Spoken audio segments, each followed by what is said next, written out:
நான் வரேன், நீ போ. சொல்லு குமாரே. ஆமா, 2 லோடு தான்.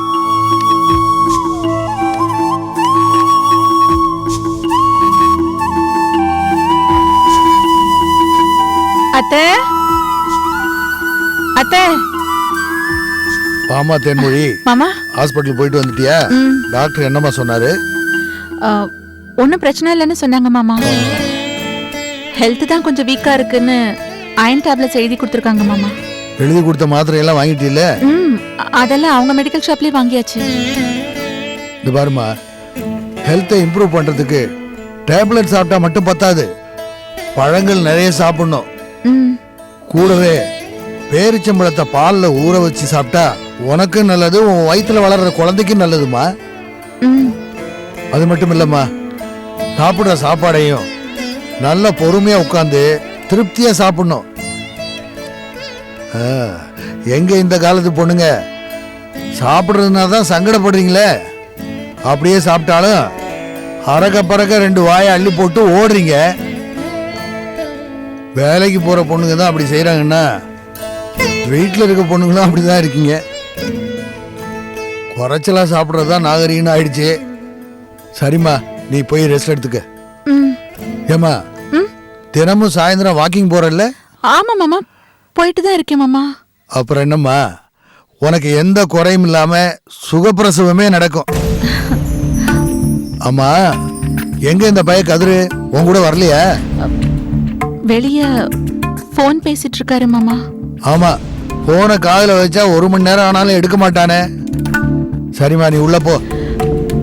மாமா, அத்தை எங்க மாமா? அவ சுகந்தி கூட கோயிலுக்கு போயிட்டு வரேன்ட்டு போனா, வந்துருவாமா. மாமா, இன்னைக்கு ஒரு முக்கியமான விஷயம் நடந்தது மாமா. என்னம்மா? நாங்க ஹாஸ்பிட்டல் இருக்கும்போது அவரோட ஃப்ரெண்டு குமார் ஃபோன் பண்ணி ராஜதுரை எங்க இருக்கான்னு தெரியல, தலைமறைவு ஆயிட்டான்னு பேசிட்டு இருந்தாரு. அவன் தலையெடுத்த பாரு, கோடீஸ்வரி மகனா இருந்துகிட்டு இப்படி தலைமறைவா வாழ்ற அளவுக்கு வந்துட்டான். ஆனா அவனை நான் பார்த்தேன் மாமா. யாரு? யார பார்த்தங்கிற? அதான் ராஜதுரைய மாமா. நீ அவன் எங்க பார்த்த? ஹாஸ்பிட்டல்ல தான் மாமா. நாங்க டாக்டரை பார்க்கறதுக்காக வெயிட் பண்ணிட்டு இருந்தோமா, அந்த நேரம் தான் இவருக்கு ஃபோன் வந்துச்சு. சரியா சிக்னல் கிடைக்கலன்னு எழுந்து போய் ஓரமா பேசிட்டு இருந்தாரு.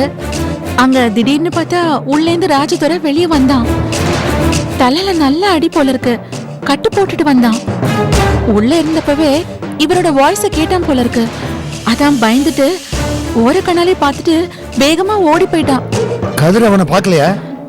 இல்ல மாமா, பார்த்திருந்தா வேற வினையே வேண்டாமே. ஹாஸ்பிட்டல்னு கூட பார்க்காம அங்கேயே கத்தி கலாட்டா பண்ணிருப்பாரு. பெரிய சண்டை வந்துருமேன்ட்டு நானும் அவனை பார்த்ததை சொல்லல மாமா. மாமா, நான் பண்ணது ஏதாவது தப்பா மாமா?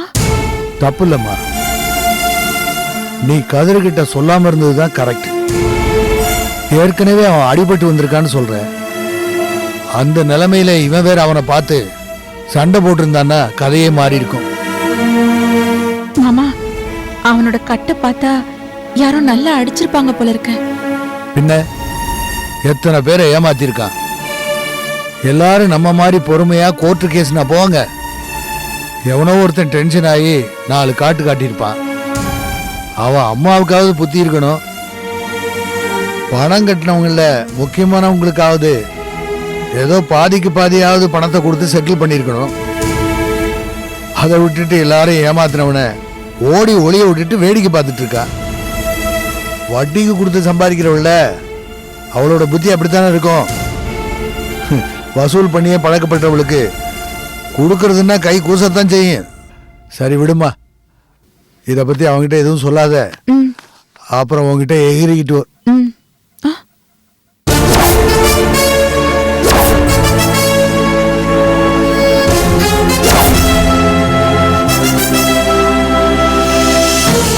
நல்லா இருக்கு, ரொம்ப நல்லா இருக்கு. நல்ல மாமனாரு, நல்ல மருமக. என்னப்பா நீங்க அவனை பார்த்து என்கிட்ட சொல்லாம மறைச்சிருக்கான், அதை போய் நீங்க பாராட்டுறீங்க. ஏண்டி அதே இடத்துல சொல்ல வேண்டியது தானே? அவன் கை கால் உடைச்சு ஸ்டேஷன்ல போட்டிருப்பல்ல. நீங்க அப்படி ஏதாவது செஞ்சிருவீங்கன்னு பயந்துகிட்டு தான் நான் சொல்லலைங்க. அறிவு இருக்கா அவனுக்கு?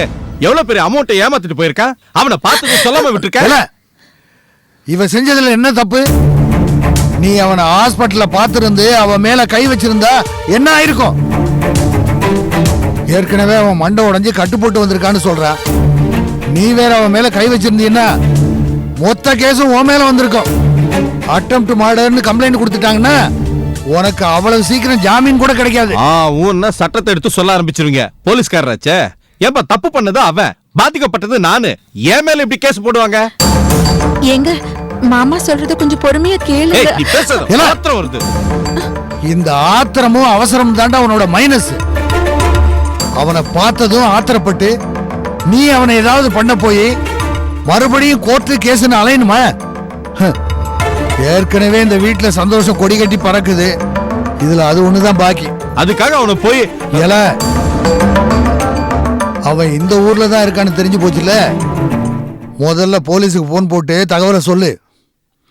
அவங்க தேடுற வேகத்தை அதிகமாக்குவாங்க. நீ வேற ஒண்ணும் பண்ண வேணாம். ஏற்கனவே நாகவல்லிக்கு நமக்கு ஆகாதுன்னு இந்த ஊருக்கே தெரியும். இதுல வேற 10 லட்சத்தை ஏமாத்திட்டான்னு கம்ப்ளைண்ட் கொடுத்துருக்க. இந்த நேரத்துல நீ ஏதாவது அவனை பண்ண, உன்னை தூக்கி உள்ள வச்சிருவாங்க.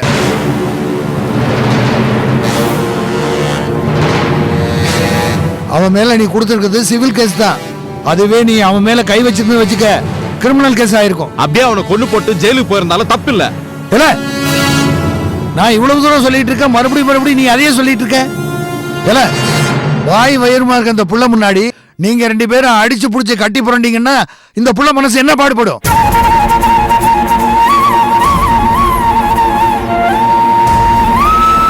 நீ உன் பொண்டாட்டியை கூட்டிட்டு ஆஸ்பத்திரி போயிருக்க. அந்த இடத்துல இப்படி ஒரு பிரச்சனை வேண்டாம் தான் சொல்லாம இருந்திருக்கா. இதுல என்னடா தப்பு? நான் உழைச்சி சம்பாதிச்ச காசு அது எங்கேயும் போயிடாது. போய் வேலையை பாரு. ஏண்டி உள்ளவாட்டி அப்பா ஒன்னிடா வாங்க.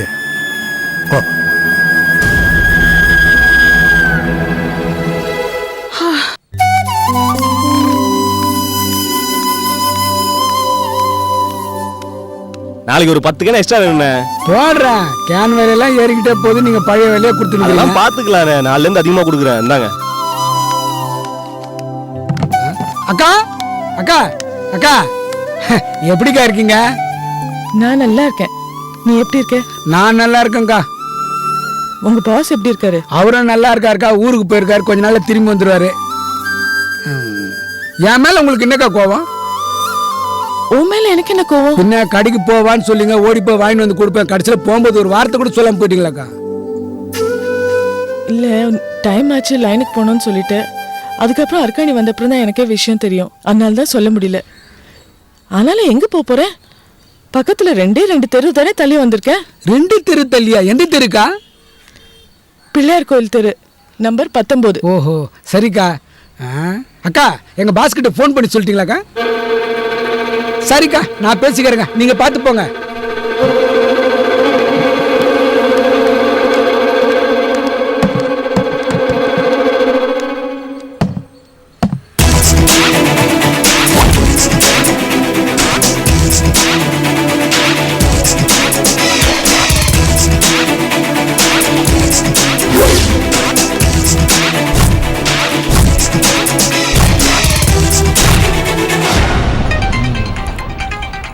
யாருன்னு பாருப்பா.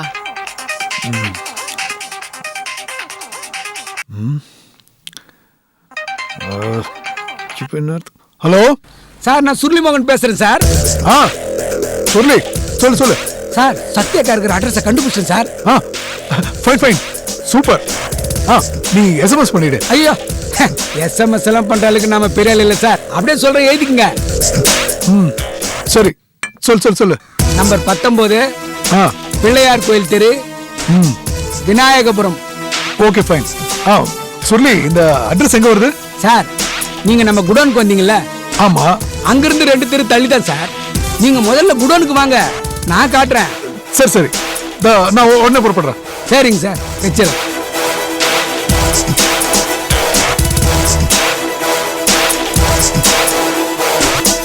அம்மா, நானு அவசரமா கிளம்பணும். உங்களுக்கு அப்புறமா ஃபோன் பண்றேன். என்னப்பா சாப்பிடாம எல்லாம் கிளம்புற? போன்ல சொல்றேம்மா. நான் போயிட்டு வரணும், அவசரமா ஒரு அளவு. ஐயோ சஞ்சய் சஞ்சய் என்னாச்சுப்பா?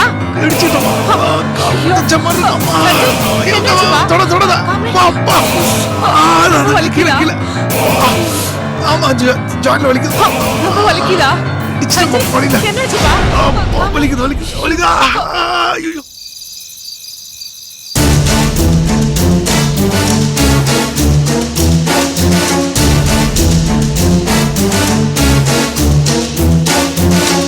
ஏ பெருமாளே, அம்மா அர்க்காணி அத்தை இதோ வந்துட்டேன் அத்தை. சொல்லுங்க எங்க அத்தை. அவன்? வந்துட்டமா. உண்மையை சொல்லுங்க, நேத்து எங்க போயிருந்தீங்க?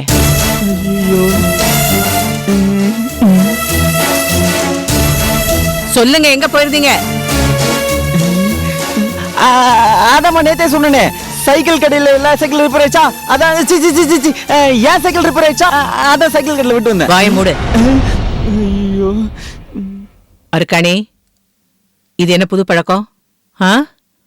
பொய் சொல்ல ஆரம்பிச்சிருக்க? அர்க்காணி, நீ எப்பவுமே பொய் சொல்ல மாட்ட. அப்படி உண்மையை சொல்ல முடியாத அளவுக்கு எங்க போயிட்டு வந்தீங்க?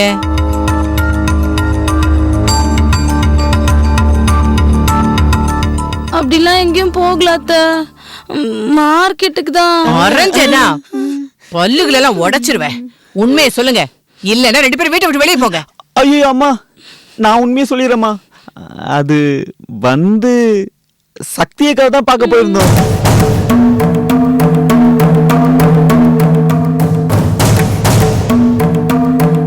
இதுல மறைக்க என்னமா இருக்கு? அது இல்லம்மா, சக்தி அக்கா ஒரு விஷயம் சொன்னாங்க. அது உங்களுக்கு தெரிஞ்சா ரொம்ப வருத்தப்படுவீங்கம்மா. அதனாலதான் யாருக்கிட்டையும் சொல்லாதீங்கன்னு சொன்னாங்க. அப்படி என்னடா பெரிய விஷயம்?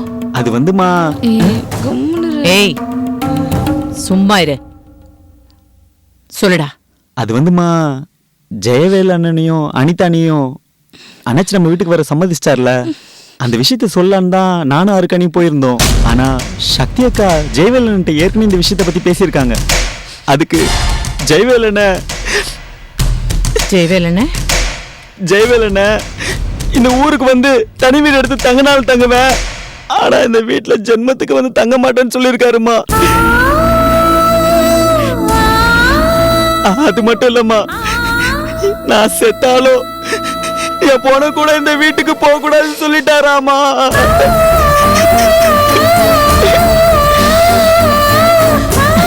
அதனாலதான் சக்தி அக்கா இந்த விஷயத்த சொல்ல வேணாம், சொன்னா அண்ணாச்சி ரொம்ப மனசு கஷ்டப்படுவான்னு சொன்னாங்கம்மா.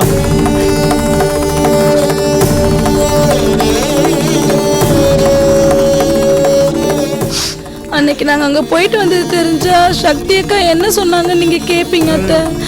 அதனாலதான் அத்தை நான் உங்ககிட்ட சொல்லல. சரி, நீங்க போங்க.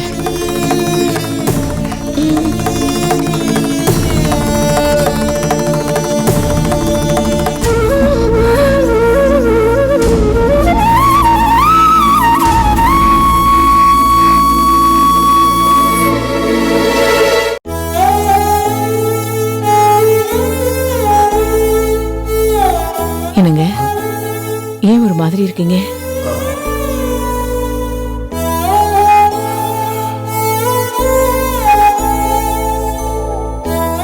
தங்கம், நான் யாருக்கு எந்த துரோகம் பண்றேன்? எனக்கு மட்டும் ஏன் இப்படி நடக்குது? கொஞ்ச நாள்ல எல்லாம் சரியா போயிடுங்க. நம்ம பொண்ணு நான் செய்யாத குற்றத்துக்கு என்ன பழி வாங்குறேன்னு கோர்ட்டுப்படி ஏற வச்சுட்டா. ஊருக்குள்ள கொலகாரம் பட்டம் வாங்கி கொடுத்தா. இவன் என்னடானா ஜென்மத்துக்கு என் முகத்திலே முடிக்க மாட்டேன்னு சொல்லியிருக்கான். அப்படி என்னம்மா நான் தப்பு பண்ணேன்? யாரோ பண்ண தப்புக்கு நான் ஏன் தண்டனை அனுபவிக்கணும்? அன்னைக்கு அனிதா அப்பா நம்ம வீட்டுக்கு வந்து அவ்வளவு கேவலமா பேசுறப்போ கூட நான் அத்தனையும் பொறுமையா தானே தாங்கிட்டு இருந்தேன். இதெல்லாம் யாருக்காக? நான் ஆத்திரப்பட்டு அதனால ஜெயவேலுடைய சந்தோஷம் கெட்டக்கூடாதுங்கிறது தானே நான் அவ்வளவு சகிச்சிட்டு இருந்தேன். இல்லன்னா நம்ம வீட்டுக்குள்ள வந்து வா போன்னு பேசினப்பவே போடா வெளியிலன்னு சொல்றதுக்கு எவ்வளவு நேரம் ஆயிருக்கும். நான் அப்படி செய்யலையே. யாருக்காக? நம்ம பையனுக்காகத்தானே.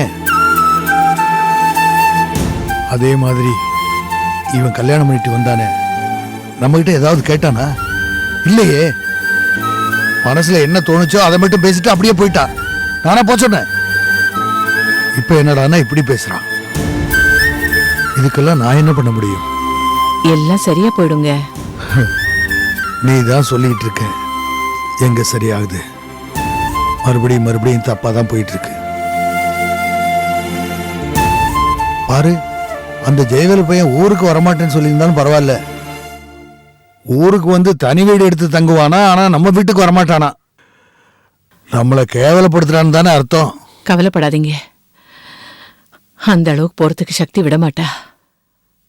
அவனை எப்படியாவது சமாதானப்படுத்தி நம்ம வீட்டுக்கு கூட்டிட்டு வந்துருவா. இங்க பாருங்க, நீங்க தைரியமா இருங்க. தங்கம், நீ என்ன புரிஞ்சுக்கிட்ட அளவுக்கு நம்ம பிள்ளைங்க யாருமே என்ன புரிஞ்சுக்கலையே. அதாம்மா எனக்கு வேதனையா இருக்கு.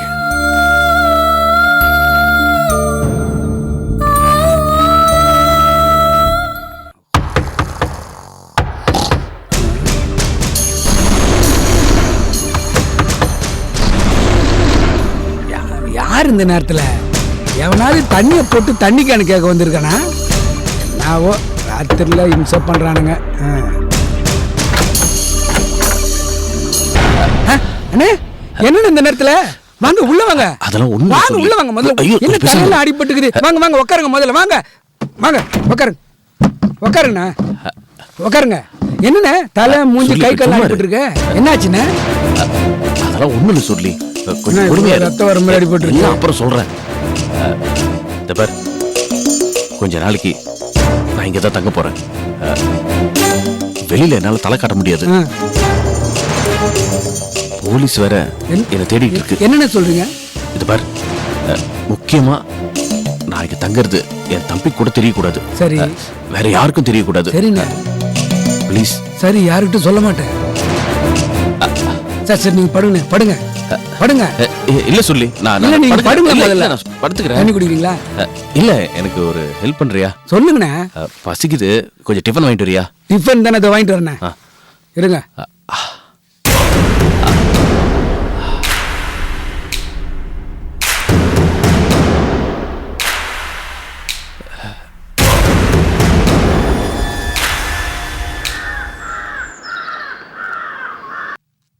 ஹம்சே, ஹம்சே, புட்டே,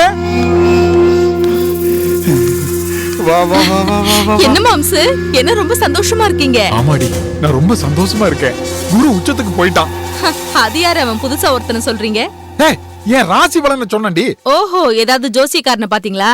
ஐயோ, நடக்கிற விஷயம் எல்லாம் நாம நினைக்கிறபடியே நடந்துட்டு இருக்கு. அப்புறம் நான் எதுக்கு ஜோசிகாரனை போய் பார்க்கணும்? என்ன நடக்குது? புட்டு, இப்ப நடக்கிறது எல்லாம் கூட்டி கழிச்சு பார். அதுக்கு பேரு தாண்டி அதிர்ஷ்டம். பின்ன இந்த அம்சவேணி உங்க பக்கத்திலேயே இருக்கும்போது அதிர்ஷ்ட தேவதையே உங்களோட இருக்கிற மாதிரி தானே?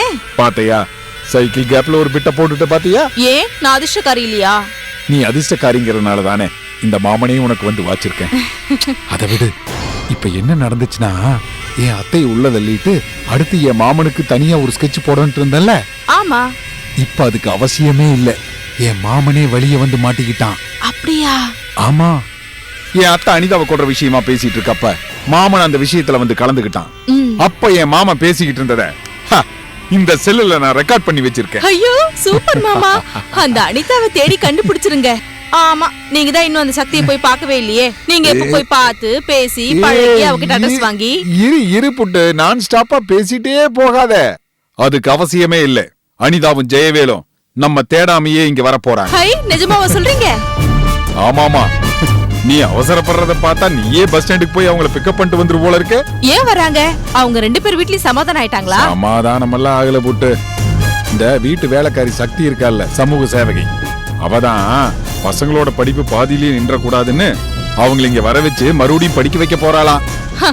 அவங்க பொழப்புக்காக சக்தி சொன்ன வழியே அவங்க போய் சேர்றதுக்கும் நல்லா யூஸ் ஆக போகுது. அதனாலதான் புட்டு சொல்றேன், குரு எனக்கு உச்சத்துல இருக்கான்னு. ஆமா, குரு பார்வை என்னமோ உங்க மேலதான் இருக்கு, உங்க பார்வை தான் என் மேல இல்ல. என்ன பொடி வச்சு பேசுற? பொடியும் இல்ல வெடியும் இல்ல, என் கவலை எனக்கு. கவலையா? இங்க பார், நான் உன் பக்கத்துல இருக்கிற வரைக்கும் உன் கனவுல கூட கவலைன்னு வரக்கூடாது. அப்படி என்ன உனக்கு கவலை சொல்லு? மாம்சு இல்ல, அந்த தியேட்டர் இருக்குல்ல, அத என் பேர்ல எழுதி வச்சிருங்களேன். அது என்னங்கடி எல்லாருக்கும் அந்த தியேட்டர் மேலயே ஒரு கண்ணு? என்ன யார் கேட்டா இப்போ? நான் தானே கேட்டேன், அதுக்கே இவ்வளவு டென்ஷன் ஆகுறீங்க? இல்ல, சமீப காலமா எல்லாரும் அங்க சுத்தி இங்க சுத்தி தியேட்டர் மேலயே கண்ணு வைக்கிறாங்க. நீயும் தியேட்டர் வேணும்னு சொன்னியா, அதான் கொஞ்சம் டென்ஷன் ஆயிட்டேன். புட்டு, தியேட்டர் யார் பேர்ல இருந்தா என்ன, அது ஏன் என்னோடது இல்லடா, அந்த தியேட்டர் நம்மளோடது. அம்சு, என்ன இப்ப சந்தோஷம் தானே? என்ன பேசினாலும் காரியத்துல மட்டும் கரெக்டா இருப்பீங்களே மாம்சு. புட்டு, கொஞ்ச நாள் பொறுத்துக்கடி, சொத்தெல்லாம் என் பேருக்கு வந்த உடனே அதுக்கப்புறம் நானே உனக்கு ஒரு புது தியேட்டர் கட்டி கொடுக்குறேன். அந்த தியேட்டருக்கு என்ன பேர் தெரியுமா? அம்சவேணி. எப்படி பேர் அம்சமா இருக்கா? இந்த பேச்சுக்கு மட்டும் ஒன்னும் குறைச்சல இல்ல. சரி, பேச்ச குறைச்சிடலாம். அம்சு, என்ன இன்னைக்கு மாம்பழம் மாதிரி சும்மா தக தக தக தகன்னு மின்றையே? வா வாடி, உன் சேரி கலர் கூட மாம்பழம் மாதிரி இருக்கு. உண்மையாத்தான்.